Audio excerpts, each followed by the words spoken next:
Shabbat Shalom. The Torah speaks about beings which are superior to human beings in both knowledge and power, but which are nevertheless subordinate to God. In fact, they serve as God's attendants, like courtiers of a monarch. They convey messages from God to the people, acting as mediaries between us and God. In English, we call them angels, but in Hebrew it's not as clear-cut.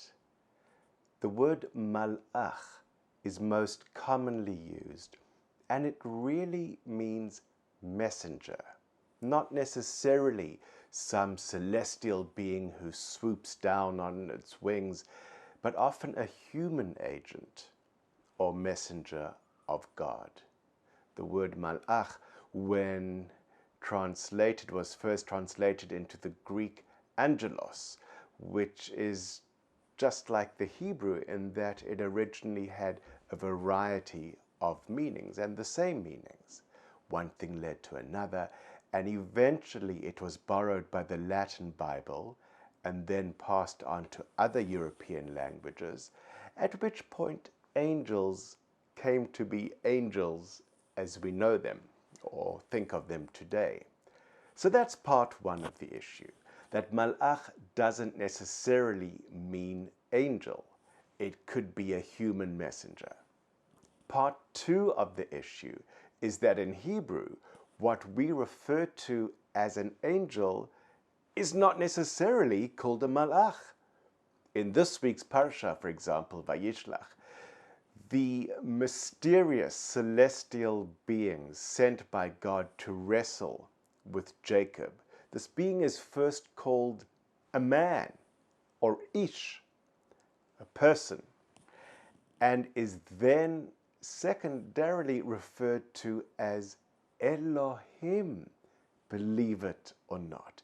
Elohim, which of course means God.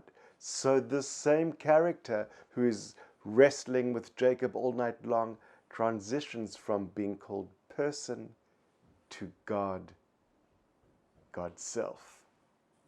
And therefore, as a result of this variety of terms, there are some sections of Torah where it's really just not that clear whether the text refers to a human or to a superhuman messenger.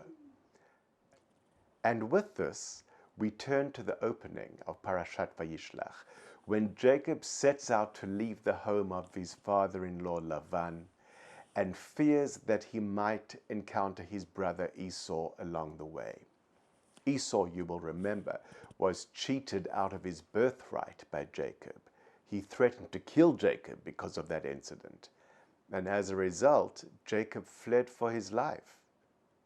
It's been decades since they've seen each other, and Jacob is terrified because he knows that the route he has to travel to leave Lavan's house will result in he and his brother Esau crossing paths. Can it be now that he is leaving Lavan's home, where he's been an indentured servant for 20 years, that he's now bound to meet not only his brother, but also his ultimate demise? So he does what any wealthy biblical patriarch whose brother has issued a fatwa, called for his death, would do. Before he hits the road, he sends messengers, malachim, ahead to offer gifts to his brother and to take the temperature, so to speak. Except that Rashi, the famous 11th century French biblical scholar, Rashi says these weren't any regular old messengers. These were actually angels, as in the superhuman kind. Jacob, as Rashi would have us believe, was such an important servant of God that he had the power to summon the angels and to send them on this reconnaissance mission. And when they returned to him with a cautionary message, your brother is on his way to meet you, and he's not coming alone. Instead, he's bringing with him an army of 400 men. The angels are basically doing God's work of looking out for Jacob. they are protecting him. Now, my own cautionary message to you is that you won't often hear me go in this direction. But how many times in your life have you narrowly escaped danger or a disastrous outcome only because someone unexpectedly stepped in and caught you, helped you, redirected you, or even delayed you to your own benefit? We've heard of people running late for work on 9/11. I've heard the story of the rabbi who officiated at my bar mitzvah, who is said to have missed a flight because he wasn't feeling well, not on 9/11, but years before that, a Pan Am flight, which not long after takeoff disappeared over Lockerbie, Scotland. So I ask again, have you, like our ancestor Jacob, ever felt that someone or some force was looking out for you, a type of guardian angel, dare I call it, someone whose sudden arrival at a time of need almost made no sense, and yet without it, you might not be here to tell the tale? One winter's night in February 2003, during a heavy nor'easter storm in Somerville, Massachusetts, that caused schools to be closed the following day, I drove into a snowbank of a couple of feet of hard compressed snow that had been pushed to the side of the road by the plows. The car was totally stuck. Totally, it could not move. And the only way out was to dig. The snow was pelting down in a way that it doesn't usually do. The temperature outside the car was low, certainly below freezing. And Rachel and I turned to each other with that "what now" look on both of our faces.